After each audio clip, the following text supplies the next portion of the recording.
Unique marks देंगे। आज के 16तम दिने टपार सिक्रेट নিয়ে বলছি। গতকালকে ডিসিপ্লিন নিয়ে, এক্সাম নার্ভাসনেস নিয়ে অনেক কিছু বলেছি।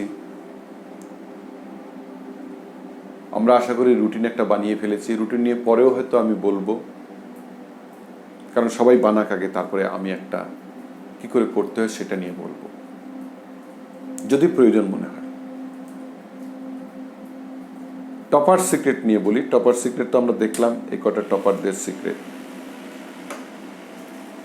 টপাররা ডিসিপ্লিনড হয়, নাহলে টপার হতে পারবে না। ওরা টেকনিক জেনে হোক না জেনে হোক টেকনিক করে, আর যখন জেনে করবো তখন বেনিফিট বেশি পাবো। রুটিন একটা ফলো করতে হবে, ওরা করে ডিসিপ্লিনড ওয়েতে। হ্যান্ডরাইটিংটা খুব ইজিলি লেজিবল হয়, বোঝা যায়। হ্যান্ডরাইটিং নিয়ে আমি একটা গল্প বলেছি একটু আগে, আমার লাইফের গল্প। আমি প্রচুর টপারদের খাতা দেখেছি, সেগুলো একদম বিউটিফুলি প্রেজেন্টেড অ্যান্ড হ্যান্ডরাইটিং খুব ভালো। হ্যান্ডরাইটিং ভালো হলে এমনিতেই মন ভালো হয়, বুঝতে পারা যায়, নম্বর দেওয়া যায়। মক টেস্ট আর ইউনিকনেস, এই দুটো কথা নিয়ে একটু ডিটেলসে বলবো। মক টেস্ট প্রচুর দিতে হবে। আমি জাস্ট ক্লাস 10-এর কথা ভেবে, টেস্টের পরের দিন 10-এর স্টুডেন্টের কথা বলছি, রেস্ট নিয়ে তারপরের দিন থেকে প্রতিদিন একটা করে সাবজেক্ট, সকাল থেকে পড়াশোনা করবো সন্ধ্যা পর্যন্ত। আমার যেই সাইডগুলো একটু দুর্বল আছে সেইগুলো পড়ে তারপরে সন্ধ্যের সময় মক টেস্ট দেবো। মক টেস্টে একদম এক্সাম কন্ডিশনে মক টেস্ট দেবো। তারপরে মক টেস্টের খাতা নিজে দেখবো। 11টা টিচারকে দিতে পারি যে কি উনি দিচ্ছেন, উনি কিরমটা দিচ্ছেন আর আমি কিরম নিজে করছি। প্রত্যেকটা সাবজেক্টে অ্যাভারেজ 5টার বেশি তো মক টেস্ট দিতেই হবে। 10, 12টা, 15টা দিলে আরও বেশি ভালো। আমি অ্যাভারেজ দিলাম 10টা করে দিলাম। তো মক টেস্ট দিতে দিতে কী হবে, টাইম ম্যানেজমেন্ট, কোন প্রশ্নগুলো আগে করব, কোনগুলো পড়ব, নিজের মধ্যে তৈরি হবে। অন্যের কথায় যদি করি সেটা কাজ না করতে পারে। আমরা সবাই ইউনিক। তারপরে উত্তর লেখার ফ্লো আসা। প্রথমে একটা উত্তর লিখলাম, মনোভূত হলো না, কেটে দিলাম। আরেকটা উত্তর লিখলাম, মনোভূত হলো না, কেটে দিলাম। তারপরে আরেকটা উত্তর লিখতে শুরু করলাম। ফ্লো নেই। মক টেস্ট দিলে ধীরে ধীরে ফ্লোটা আসবে। টাইম ম্যানেজমেন্ট হবে, কোশ্চেন ম্যানেজমেন্ট হবে। তারপর খাতা যখন নিজে চেক করব, প্রথমবার চেক করে দেখলাম, অন্য কেউ চেক করে ভুল ধরে দিলে না আমাদের ভেতরে অতটা ঢোকে না। নিজেরা যখন বুঝি তখন জীবনে পরিবর্তন আনি আমরা। নাহলে তো বাবা মা থেকে শুরু করে পৃথিবীর সবাই বলে পড় ভালো করে, এটা কর, এটা কর। কজন আমরা করি? যখন আমরা নিজেরা বুঝতে পারি তখন আমরা করি। তো নিজেদের বোঝার জন্য মক টেস্ট সব থেকে বেশি হেল্প করবে। নিজে যখন প্রথম খাতাটা কারেকশন করলাম, দেখলাম 20%-এর মতো মিস্টেক আছে। কি মিস্টেক আমি করি, কোথায় কোথায় ভুল করি, সিলি মিস্টেক, কনসেপ্টের মিস্টেক বা অন্য কোনো মিস্টেক, সেগুলো নিজে ধরতে পারবো। এরপরে যখন সেম সাবজেক্টে আবার মক টেস্ট দেবো, ওই ভুলগুলো হবে না, হয়তো অন্যরকম কিছু ভুল হবে, 15% ধরে নিলাম। থার্ড মক টেস্ট যখন ওই সাবজেক্টে দেবো, আগে 20%, পরের 50% মিস্টেক হবে না। এবার হয়তো নতুন 10% ধরনের মিস্টেক হলো, 10%-এর মতো অন্য ধরনের। তারপরে মক টেস্টে সেটা কমে 5%-এ আসবে। তারপরে মক টেস্টে কমে 1-2% আসবে। তারপরে মক টেস্টে হয়তো থাকবেই না প্রায়। তারপরে মক টেস্ট 2-4টে দেখবো একদম বিউটিফুল হয়েছে, কোনো মিস্টেক নেই। মানে যেই জিনিসগুলো আমার দুর্বল ছিল সেগুলো মক টেস্ট দিতে দিতে আমি স্ট্রং করে ফেলেছি। সাথে সাথে টাইম ম্যানেজমেন্ট শিখেছি, কোশ্চেন ম্যানেজমেন্ট শিখেছি, কোনটা আগে করবো, কোনটা পরে করবো। আর একটা ফ্লো আসবে। আর কোশ্চেন নিয়ে ভাবতে হবে না, শুরু করা মাত্রই করতে শুরু করতে পারবো।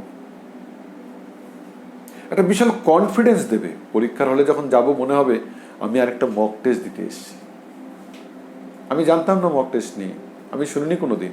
অজান্তে ক্লাস 10-এ টেস্টের পরে আমি 27খানা মক টেস্ট দিয়েছি। হায়ার সেকেন্ডারিতেও দিয়েছি। তো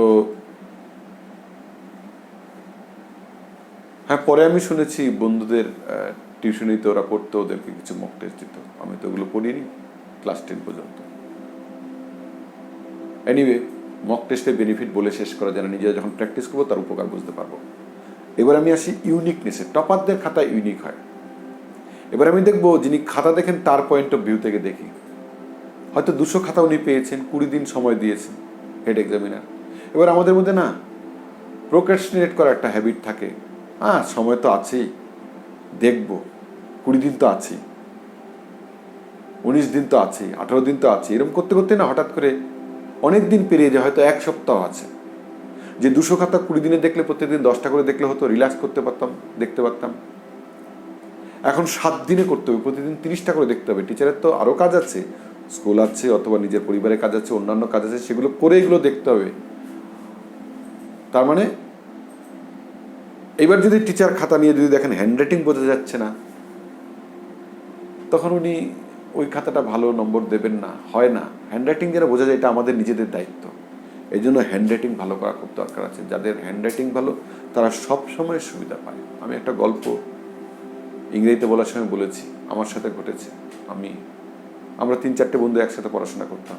আমার মোস্ট ফেভারিট টিচার, উনি একটা জিনিস পড়াতেন কলেজে 2nd ইয়ারে, উনি একদম নোটসের আকারে দিয়ে দিয়েছেন। এবার আমাদের মধ্যে এক বন্ধু ছিল, তার হ্যান্ডরাইটিং খুব সুন্দর, সে একদম নোটসটা পড়ে গেছে। বেশিরভাগই দেখেছি সবাই নোটস পড়ে যায়, আমি নোটস কোনোদিন পড়িনি, করিও নি। যে টিচার নোটস দিয়েছে সেটা আমি পড়েছি, ওটা আমার কাছে টেক্সটের মতো। আর টোটাল বইয়ের গভীরে গিয়ে আমি পড়াশোনা করেছি, করে একদম সুন্দর করে পরিশ্রম, বুঝতেই পারছি একটা চ্যাপ্টারে কি হতে পারে, খুব মনের মতো উত্তর করেছি। আমার ওই বন্ধু উত্তর করেছে। এবার যখন খাতা দেয়া হয়েছে, ক্লাস টেস্টে তো খাতা দিয়েছে, ও পেয়েছে 17, আমি পেয়েছি 7। আমরা একসাথে পড়াশোনা করি, ওর খুব খারাপ লেগেছে। ওর মনে হচ্ছে আমার নাম্বার একটু বেশি না হলে, কারণ আমি ওই গ্রুপের মধ্যে যখন কাজ করি আমি একটু অ্যাক্টিভ বেশি, ওদেরকে ডেকে তোলা, বসানো, সব থেকে ওই আমাদের গ্রুপের মধ্যে এগুলোতে আমি অ্যাক্টিভ বেশি, উদ্যোগ বেশি নিই। হ্যাঁ, সবাই না একবার পরে 2বার পরে হুবহু মুখস্থ বলে দিতে পারে। আমি 4 জনিটা শোনার পরে আমি মুখস্থ বলতে পারতাম না, কারণ ওটা আমার মাথায় ঢুকতোই না। মুখস্থ জিনিসটা আমি জীবনে পছন্দই করতাম না। এখন বুঝতে পারি ওটা, গতকালকে আমি এগুলো নিয়ে অনেক কথা বলেছি, ম্যাকোলিয়ান পলিসি। এনিওয়ে,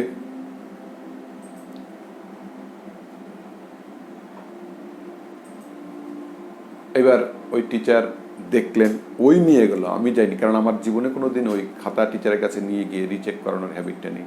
ঠিক আছে, আমি বুঝে নেব না। আমি কোনোদিন কোনো প্রশ্ন করেছি কাউকে, যদি কোনোদিন কোথাও করেছি তার উত্তর দিতে পারেনি কেউ, তো ওই জন্য করিয়ে নি। তো নিয়ে গেছে, টিচার পুরোটা দেখলেন একদম ডিটেলসে, আমারটাও দেখলেন, ওরটা দেখলেন, দেখে বললেন যে তোমারটায় 20 দেওয়া উচিত। আমি পড়ে দেখলাম তুমি যেভাবে লিখেছো, বই পড়ে স্টাডি করে অনেক সিস্টেমেটিক, আমার নোটসের থেকে অনেক ভালো লিখেছো, আর ওরটায় তাহলে ওই 7-8 অ্যাভারেজ দেওয়া উচিত। কিন্তু আমি তোমাকে ওই 7-8ই দেবো, ওকে 17-18ই দেবো, কারণ তোমার হ্যান্ডরাইটিং বোঝা যায় না, তোমার হ্যান্ডরাইটিং কষ্ট করে পড়তে হয়, তাই আমি ওটা অত পড়িনি, ভেবেছি তো ওইরকমই করেছো, বাস ওই জন্য অ্যাভারেজ নম্বর দিয়েছি। হ্যান্ডরাইটিং খুব ইম্পর্টেন্ট। টপারদের হ্যান্ডরাইটিং সবসময় ভালো হতে হবে, সিনসিয়ার হতে হবে। কোনো ফিল্ডে ক্যাজুয়াল হওয়ার কোনো সুযোগ নেই, সিনসিয়ার হতেই হবে। তারপরে টিচার খাতা দেখছেন, 2-3টে লাইন দেখেই না বুঝে যান। আর যদি কারো দেখছে প্রথম লাইন লিখে কাটা, দ্বিতীয় কোশ্চেন আনসার লিখে কাটা, মানে তারপরে তৃতীয় আনসার থেকে লিখছে, তার মানে কি টিচার বুঝে যাচ্ছেন এই প্রিপারেশন ঠিকঠাক নেই, প্র্যাকটিস নেই, প্রিপারেশন নেই। তো একটা টিচারের মনের মধ্যে একটা অলরেডি মূল্যায়ন হয়ে যাবে, মূল্যায়ন, ইভ্যালুয়েশন, মার্কস দেয়া না, মূল্যায়ন, খাতাটার সম্বন্ধে একটা মূল্যায়ন হয়ে যাবে, একটা মনোভাব হয়ে যাবে। স্টুডেন্টটা কীরকম টিচার মনে মধ্যে একটা আইডিয়া গেঁথে যাবে। তো যখন প্রথম 2টো লাইন লিখে কেটে দিয়েছে, আরেকটা কোশ্চেন লিখে কেটে দিয়েছে, মানে টিচার বুঝে গেছেন এর প্রিপারেশন ভালো না, একটা মূল্যায়ন হয়ে গেছে। তারপরে হ্যান্ডরাইটিং ভালো না, তার মানে নট সিনসিয়ার, দ্বিতীয়টা বুঝে গেছে। তারপরে দেখছে অ্যাভারেজ উত্তর লেখা, অ্যাভারেজ নম্বর দিয়ে বাস তার দায়িত্ব ফিনিশ করে দিয়েছে। হঠাৎ করে একটা খাতা খুব সুন্দর, প্রেজেন্টেশন খুব সুন্দর, খুব রিচলি রিটেন, মনোযোগ দিয়ে পড়েছেন, টিচার নম্বর দিতে চান, মনোযোগ দিয়ে পড়েছেন, পড়ে দেখলেন ফুল নম্বর দেওয়ার মতো, ফুল নম্বর দিয়ে দিয়েছেন। তারপরে দ্বিতীয় খাতাটা হুবহু এক, দাড়ি কমা পর্যন্ত। টিচার যিনি খাতা দেখছেন তার কাছে গাইডলাইন আছে। গাইডলাইন কি? সব থেকে প্রথম গাইডলাইন হলো credit should be given to the originality of thought, correct expression, due economy of words. এই আনসার 2টো খাতায় যখন হুবহু এক, ওখানে কারেক্ট এক্সপ্রেশন আছে, ডিউ ইকোনমি অফ ওয়ার্ডস আছে, কিন্তু অরিজিনালিটি অফ থট নেই। কারণ দুজন মানুষের একরকম হতে পারে না থট। এই পৃথিবীতে নেই দুটো মানুষের থট একরকম, এক্সেপশন থাকতে পারে। দুজন অঙ্ক করবে, দুজনের অঙ্কের উত্তর এক হবে, দুজনের অঙ্ক দুটো স্টাইলে হবে। কেউ হয়তো লিখবে মনে করি, কেউ হয়তো লিখবে ধরি, কেউ লিখবে অতএব, কেউ ডান দিকে রাপ করবে, কেউ বাঁ দিকে রাপ করবে। দেখে বোঝা যাবে দুটো আলাদা, উত্তর এক হোক।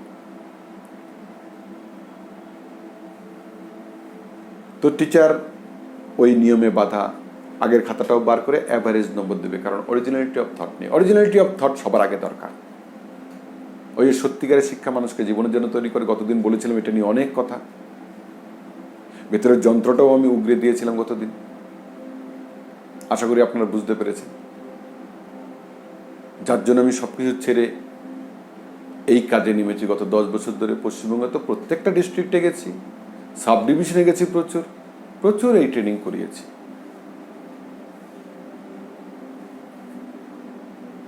সত্যিকারের শিক্ষা কি করে নিজেকে জীবনের জন্য তৈরি করা, কর্মক্ষেত্র, পরিবার এবং সমাজ, সব জায়গায় নিজেকে তৈরি করা, যে কোনো সমস্যা আসুক নিজে যেন সমাধান করতে পারি, সেই ভেতরে যে কোয়ালিটি আছে সেটাকে বার করা। এই শিক্ষার পদ্ধতির মধ্যে দিয়ে এগুলো বার করা যায়। এই শিক্ষণ পদ্ধতি নিয়ে পৃথিবীতে সব থেকে বেশি চর্চা করে জার্মানিরা। সায়েন্টিফিক রিভিশন টেকনিক, যেটা আমি এখানে শেয়ার করেছি, ডক্টর হারমান এবিঙ্গাস, ফরগেটিং কার্ভ, তারপরে ডক্টর ব্রুনো ফাস্ট, আইপিসি, এগুলো সব জার্মানিতে আবিষ্কার। ওরা তো সব থেকে বেশি নোবেল প্রাইজ পেয়েছে। অরিজিনালিটি অফ থট আছে, না হলে নোবেল প্রাইজ হয় নাকি? তো আমাদের শিক্ষার মধ্যে আনতে হবে। নোবেলটা বললাম বলার জন্য, কিন্তু আমাদের জীবনটাকে যেন নোবেল করতে পারি, সবাই সুন্দর করতে পারি, তার জন্য এই শিক্ষা ব্যবস্থার মধ্যে দিয়ে সত্যিকারের শিক্ষা মানুষকে জীবনের জন্য তৈরি করে। কিন্তু আমাদের দুর্ভাগ্য, আমাদের দেশে copy paste false education system চলছে।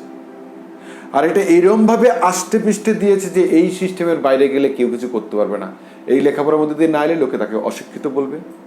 এই লেখাপড়ার সিস্টেমের মধ্যে দিয়ে না এলে, নম্বর না বার করলে সে কোনো জায়গায় চাকরি করতে পারবে না। সমস্ত কিছু আষ্টে পৃষ্ঠে বেঁধে দিয়ে গেছে ব্রিটিশরা, তার থেকে বেরোতেই পারছে না, বেরোতেই পারছে না।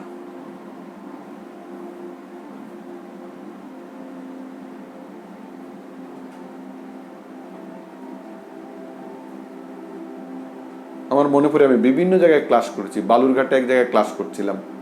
আমি যখন এই পয়েন্টগুলো বলছি, পেছনে একজন প্রফেসর ছিলেন মনে হয়, বলছে আমার স্টুডেন্ট যদি আমি যেরকম 8 পৃষ্ঠা ফিজিক্সের নোটস দিয়েছি না লিখে, আমি তো নম্বর দিই না। আমি বললাম আমার কিছু বলার নেই, আপনি কোন শিক্ষায় শিক্ষিত আমি জানি না, আপনি হয়তো মুখস্থ শিক্ষায় শিক্ষিত, ওটাকে আমি শিক্ষা মনে করি না। কারণ আপনি ওটা শিখিয়ে এসছেন, ওটার বাইরে বেরোতেই পারেন না, কারণ ওটার বাইরে আপনি কল্পনাও করতে পারেন, কারণ ওটার মধ্যে দিয়ে এসছেন। আমরা হাওয়ার মধ্যে আছি, হাওয়াটা বুঝতে পারি না হাওয়া আছে। বলে পানি মে মিন পেয়াসি, জলের মধ্যে মাছ পিপাসার্থ থাকে, কারণ বুঝতে পারে না সে জলের মধ্যে আছে। তো ম্যাল এডুকেশনের মধ্যে দিয়ে এলে বুঝতেই পারবো না ওটা ম্যাল এডুকেশন, বোঝাই যায় না।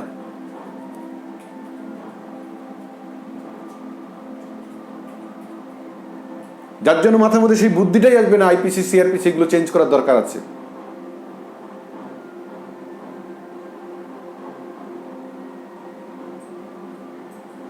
ভারতবর্ষের নামটা ডুবিয়ে দিয়েছে ইন্ডিয়া,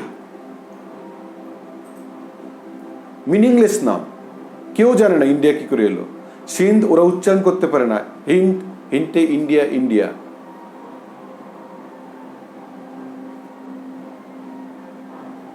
এইভাবে আমাদের মেরুদণ্ড ভেঙে দিয়ে গেছে ব্রিটিশরা।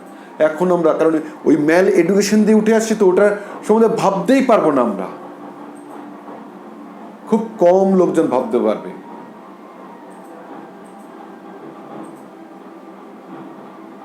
এনিওয়ে, ইউনিকনেস, দুটো খাতা এক হয়ে গেলে ইউনিক নয়, নম্বর অ্যাভারেজ হয়ে যাবে।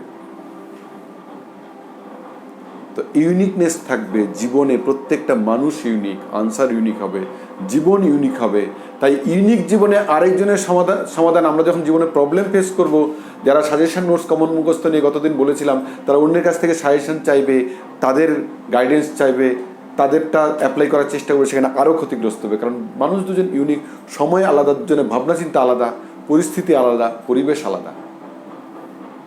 তাই দেখবেন ছেলেমেয়েরা বিয়ের পরে বাবা মায়ের কাছ থেকে গাইডেন্স নেয়, অথবা বাবা মা যদি সঠিক বোঝে, চেতনা সম্পন্ন হয়, তাহলে বলবে তোমরা নিজেরা বুঝে নাও।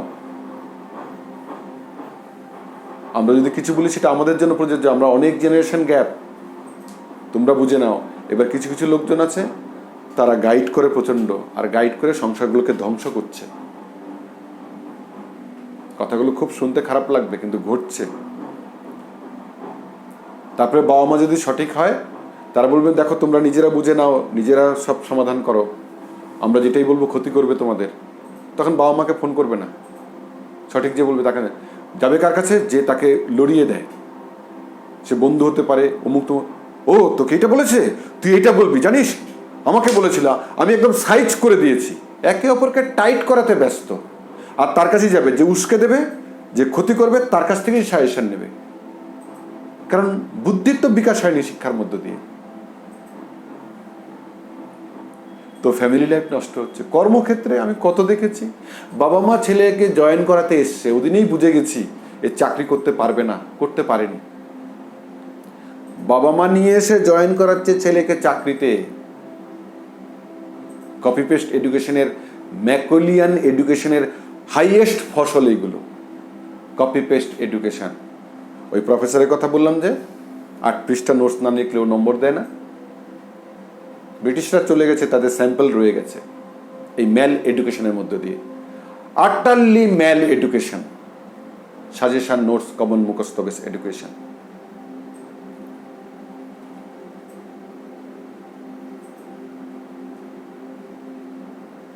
এইরকম সিস্টেম করে ফেলেছে, এটার মধ্য দিয়ে না গেলে নম্বর না পেলে লোকে, আবার বলছি, অশিক্ষিত বলবে, এইটার মধ্যে দিয়ে না গেলে চাকরি দেবে না, এটার মধ্যে দিয়ে সব কিছু বেঁধে রেখেছে। এই খোলস ছেড়ে বেরোনোর কারো সাহস নেই। সেই আর্টিফিশিয়াল সব নম্বর ওরাই চাকরি করছে, যেন দেশটা না এগোতে পারে, এইভাবে বেঁধে ফেলেছে। যার জন্য ব্রিটিশদের আইপিসি, ব্রিটিশদের সিআরপিসি এখনো চলছে, নামটাও বদলানোর সাহস পায়নি।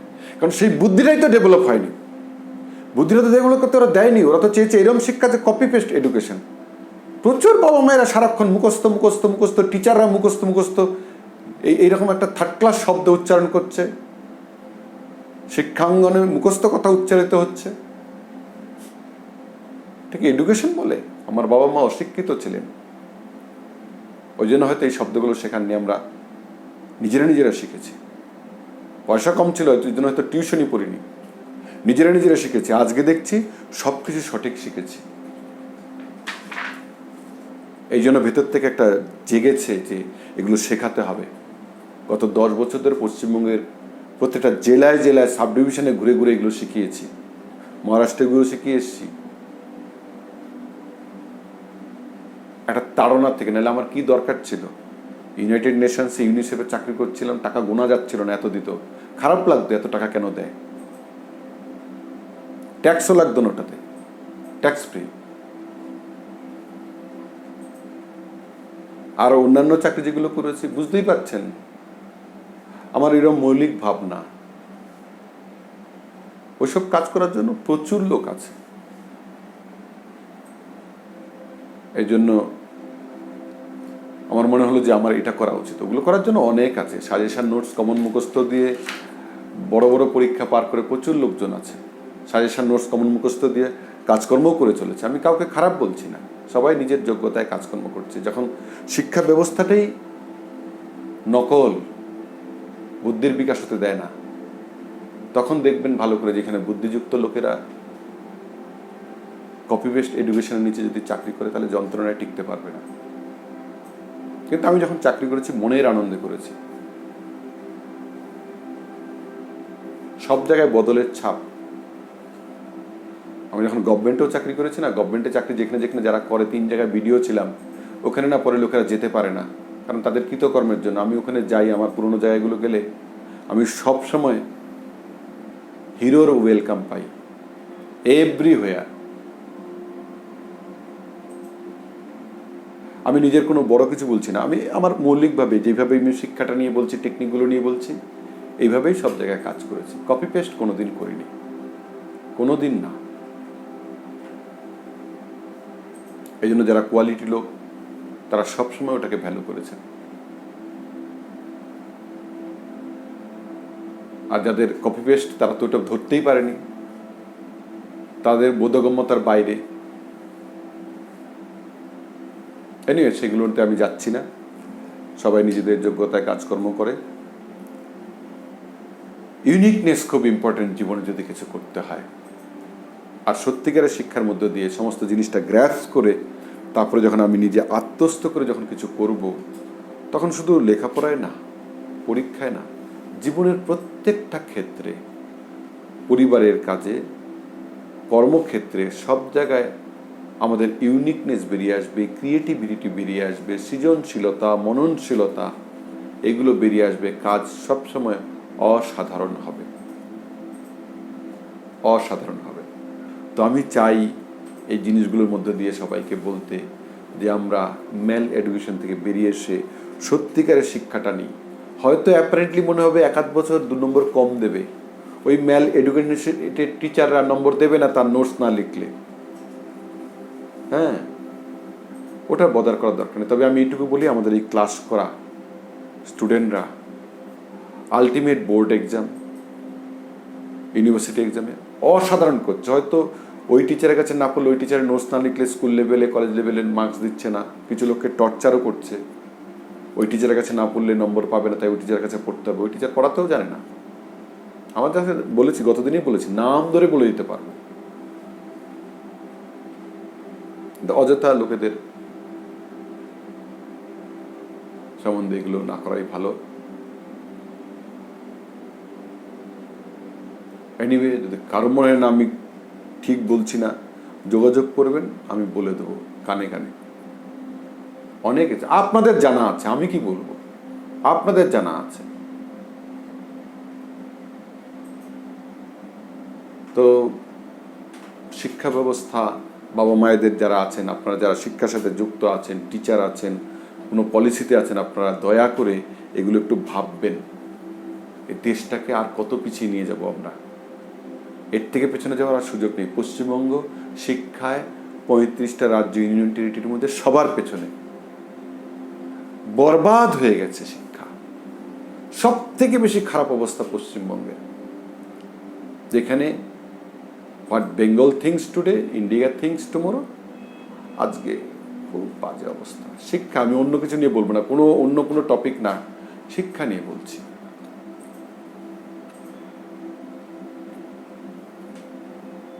লজ্জায় মাথা আমার হেট হয়ে যায়। যার জন্য সব ছেড়ে এই ট্রেনিংটাই আমি বেশিরভাগ করেছি। এখন এই অনলাইন ট্রেনিংটা করছি যেন বেশি বেশি লোকের কাছে পৌঁছয় এই বার্তা। এইটা সব থেকে ইম্পর্টেন্ট বার্তা। খুব কঠিন, ভালো কাজ করলে প্রথম দিকে বাধা আসবে, অনেক বাধা, কিন্তু এগিয়ে যেতে হবে। আপনারা হয়তো জানেন, আমার এক বন্ধু দিল্লি থেকে, আমি যখন এগুলো করি, এগুলো ক্লাস করেছে, তারপরে সে আমাকে হঠাৎ করে বলে, দিল্লি গভর্নমেন্টের এডুকেশন মিনিস্টার অসাধারণ স্তরে এই জিনিসগুলো ইমপ্লিমেন্ট করার চেষ্টা করছেন, এবং সে এগুলো সব জায়গায় গিয়ে বক্তব্য আমার কাছে অডিও পাঠিয়েছিল। খুব ভালো, মানে এই অরিজিনালিটি জিনিসগুলো আনার চেষ্টা করছেন। তারপরে কিছুদিন পরে শুনলাম তাকে মন্ত্রিত্ব থেকে সরিয়ে দেওয়া হয়েছে। কারণ ম্যাকওয়েলিয়ানরা, মানে লর্ড ম্যাকওয়েলের দীক্ষাপ্রাপ্ত ব্যক্তিরা, যারা ভারতবর্ষকে প্রত্যেকটা জায়গায় নিচু দেখানোর জন্য উঠে পড়ে বসে আছে, তারা অরিজিনাল জিনিসকে, কারণ অরিজিনাল ওরা ভাবতেই পারবে না, কপি পেস্ট ছাড়া ভাবতেই পারবে না। ইউনিকনেস বলে কিছু আলাদা ভাবতেই পারবে না, হুবহু কপি পেস্ট।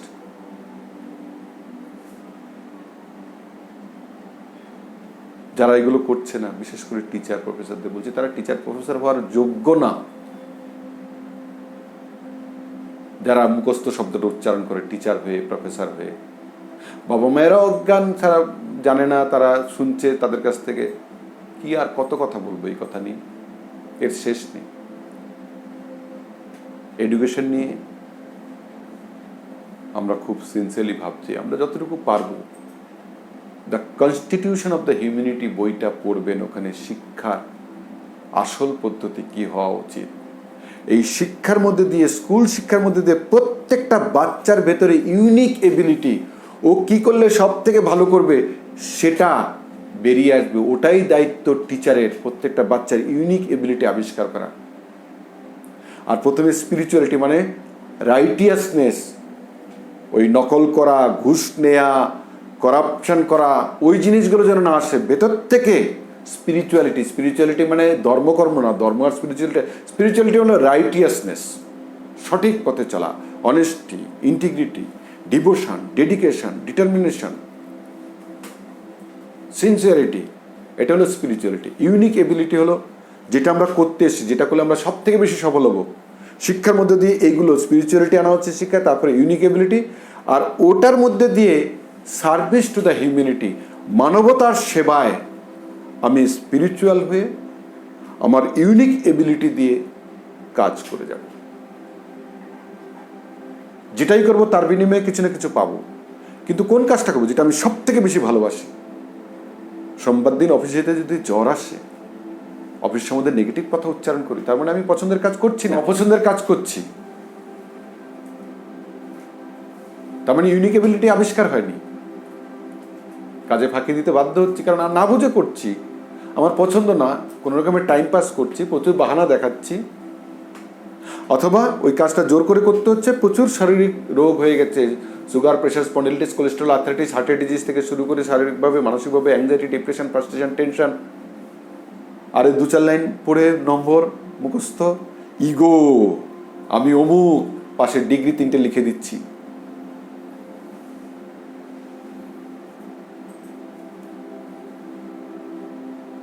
এই চলছে। আমি কথাগুলো আমি অতটা পলিশ না, একটু কড়া ভাষায় বললাম, যেন আমার দেশ, আমার রাজ্য সঠিক শিক্ষায় আসে। এই ভিডিও সব জায়গায় পৌঁছে যায়। বাংলায় একটু বেশি বলেছি, বাংলার জাগরণ দরকার। বাংলা এডুকেশনে সব থেকে পিছিয়ে গেছে, খুব দরকার। আপনারা কতটুকু অনুভব করছেন আমি জানি না। আমি তো 12-14 বছর থেকে অনুভব করার পরের থেকেই তো সব চাকরি ছেড়ে দিয়েছি। বারবার এই জিনিসগুলো ভেতর থেকে কুড়ে কুড়ে খেয়েছে। আমি যখন প্রথম মুখস্থ শুনেছি, নোটস শুনেছি, কমন শুনেছি, সাজেশন শুনেছি, আমি স্টান্ড হয়ে গেছি। এগুলো কি শব্দ? আমি তো দেখিনি কোনোদিন, কোনো বইয়ে লেখা নেই। সাজেশন, নোটস, কমন, মুখস্থ, এগুলো কোত্থেকে এনেছে?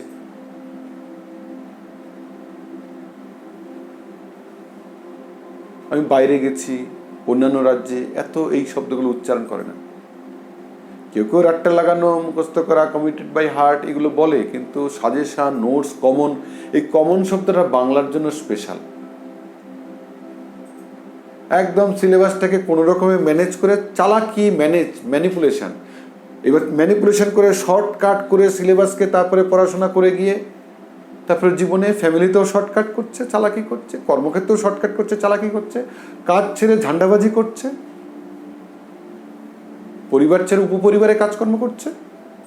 মূল জিনিসটা তো ভেতরে তো মাল করি নেই, তো মেকআপ দিতে হবে। তো বেশিরভাগ ক্ষেত্রে তাই ঘটছে। আমি জাস্ট আয়না হয়ে দেখিয়ে দিচ্ছি। আমার এই কোর্স করার পেছনে না এটা একটা বড় কারণ, যে শিক্ষা ব্যবস্থাটা নতুন করে চলা উচিত। শিক্ষার মধ্যে দিয়ে মানুষের চারিত্রিক বিকাশ হওয়া উচিত। সত্যিকারের শিক্ষা মানুষকে জীবনের জন্য তৈরি করে, তার বুদ্ধির বিকাশ হয়, সৃজনশীলতা, মননশীলতা, মৌলিক চিন্তা করার ক্ষমতা। ক্রিয়েটিভ মানুষটাই সবকিছু করে।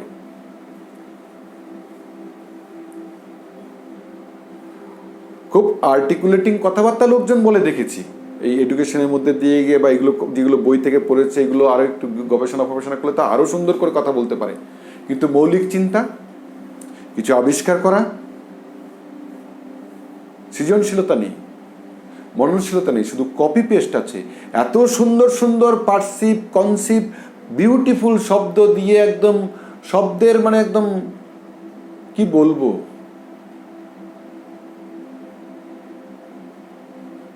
কিন্তু অরিজিনালিটি নেই, মৌলিক চিন্তা নেই, সৃজনশীলতা নেই। এই তো শিক্ষা, কপি পেস্ট এডুকেশনের এগুলো কুফল।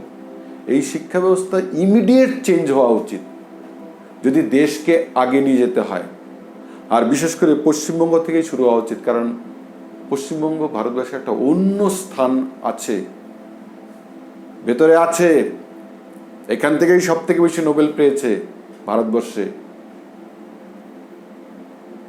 কিন্তু এখানে থাকাকালীন পায়নি, বাইরে গিয়ে তাদের ওই কোয়ালিটিটা, কারণ ওখানে তো ইকোসিস্টেম পেয়েছে ভালো।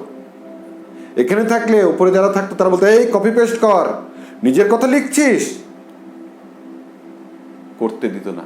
শুনেছেন না আপনারা, doctor Subhash Mukhopadhyay test tube baby বানিয়েছিল, তাকে সুইসাইড করতে হয়েছে, কারণ অরিজিনালিটি অফ থট ছিল তাদের মাথার উপরে কপি পেস্ট ম্যাকওয়েলের চামচারা ছিল, তারা তাকে মেরে ফেলেছে। এরকম সুভাষ মুখোপাধ্যায়েরা অনেক পশ্চিমবঙ্গ ছেড়ে বাইরে চলে যাচ্ছে। এনিওয়ে, এই কথাগুলো ভেতরে যন্ত্রণা থেকে বলছি, যার জন্যই আমি বলি এই ট্রেনিং করা আমার কোনো দরকার ছিল না, কিন্তু মনে হয়েছিল আমি অপরাধ করছি। আমি জানার পরেও আমি যদি না এক্সপ্রেস করি তাহলে এটা আমি অপরাধ করছি, নিজের কাছে নিজের অপরাধ।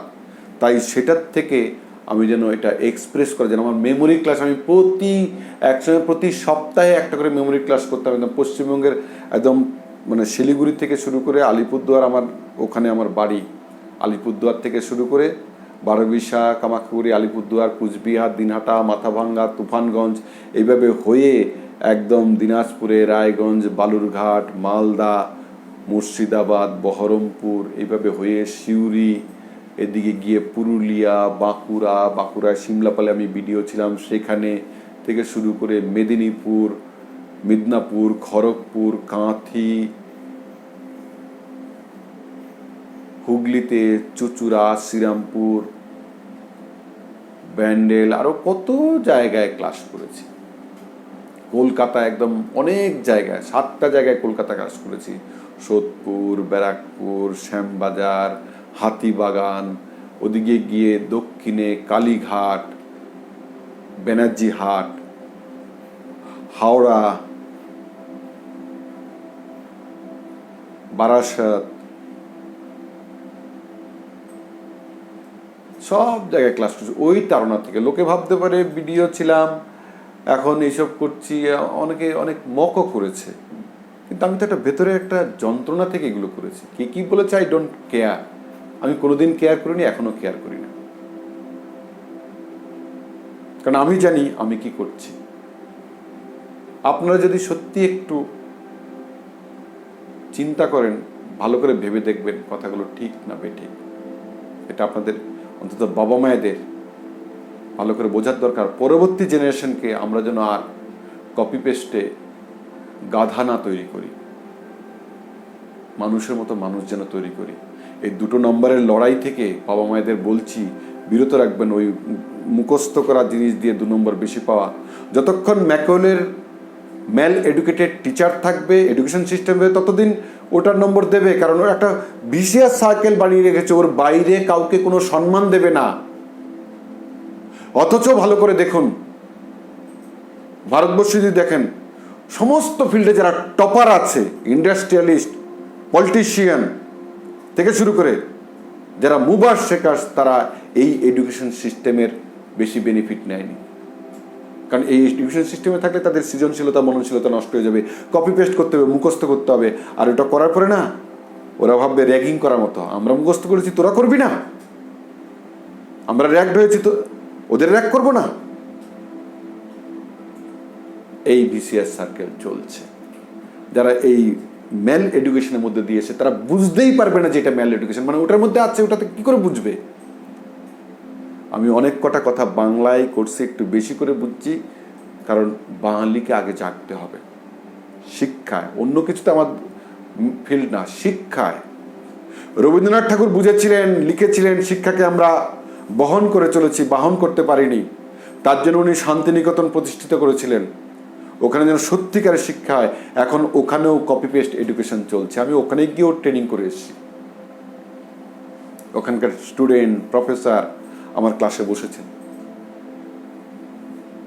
ওখানকার বড় হলে, ইউনিভার্সিটি হলে আমি প্রোগ্রাম করে এসেছি।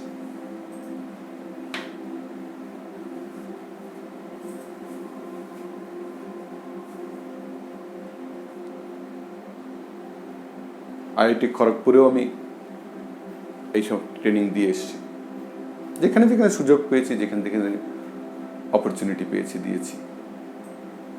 এই কথাটা খুব ইম্পর্ট্যান্ট। এই ভিডিওর মধ্যে দিয়ে, এই ট্রেনিংয়ের মধ্যে দিয়ে আমি এটা সব জায়গায় স্প্রেড করতে চাই। শিক্ষায় টোটাল খোল নলচে বদল দরকার। শুধু শিক্ষা নয়, স্বাস্থ্য, খাদ্যাভ্যাস, governance, economics, society, religion,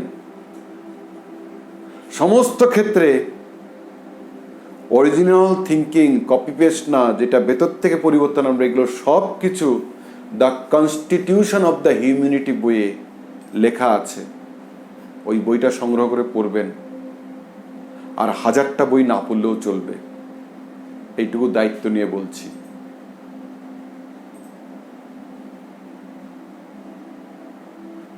anyway, আজকে হোমওয়ার্কের মধ্যে প্রত্যেক দিন মক টেস্ট, বা যাদের টেস্ট পরীক্ষা হয়েছে তারপরে মক টেস্ট, আর যাদের নর্মাল চলছে আমরা নিজেরা সপ্তাহে একদিন করে একটা করে মক টেস্ট দেওয়ার চেষ্টা করব।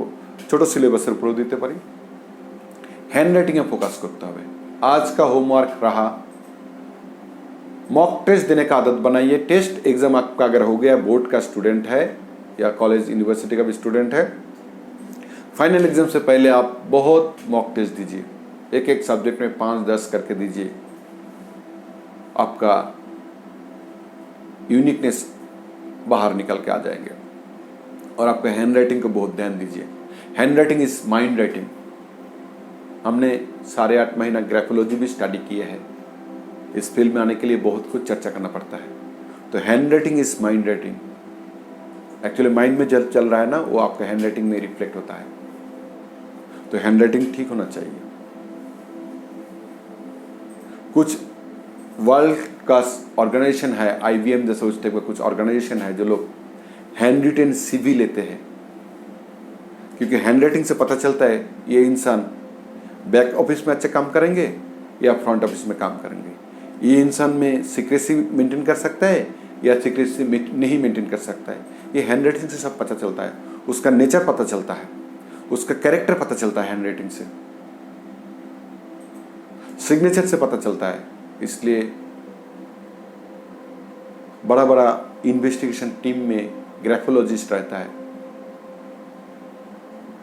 आप सुने होंगे अक्षरधाम टेम्पल, वहाँ आतंकी हमला हुआ था, कोई क्लू नहीं मिल रहा था, तो मेरा ग्राफोलॉजी टीचर ने बताया, जो वहाँ एक कागज मिला था हैंड रिटन, उस हैंड राइटिंग से जो टेररिस्ट है उसका तस्वीर बनाया गया था। सुइसाइडल टेंडेंसी हैंड राइटिंग में रिफ्लेक्टेड होता है। 2-4 केसेस हुआ है स्कूल में, उन लोगों का हैंड राइटिंग बाहर आया है। कुछ सेलिब्रिटी ने किया है, जो लोग ग्राफोलॉजी चर्चा करते हैं उन लोगों को पता है। तो उन लोगों के हैंड राइटिंग में क्लियर डिस्टिंक्टली लिखा हुआ था डिप्रेशन, सुइसाइडल टेंडेंसी, वो रिफ्लेक्ट होता है। बहुत सारा साइंस है, हम लोग कितना जानते हैं। इसलिए हम बताते हैं जो सब्जेक्ट हमने चर्चा नहीं किए उसके बारे में हमको कोई कमेंट नहीं करना चाहिए, कोई भी सब्जेक्ट हो। लेकिन मैकोलियन एजुकेशन क्या बताते हैं ना, आपने चर्चा किया है, कोई एक सब्जेक्ट लेकर आप ओपिनियन देते हैं हर कुछ चीज़ को लेकर।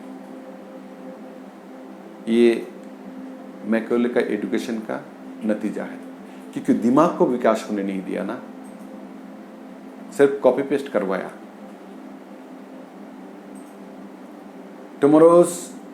Today's homework is start doing mock test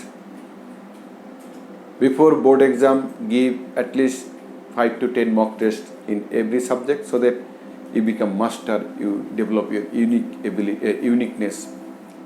और handwriting में ध्यान दीजिए, handwriting is mind writing, it is very important. There are so many aspects, we have limited time, so we need to conclude here. I hope you will practice mock test and focus on handwriting. We'll be meeting again tomorrow. Till then, bye bye. Take care. Thank you so much.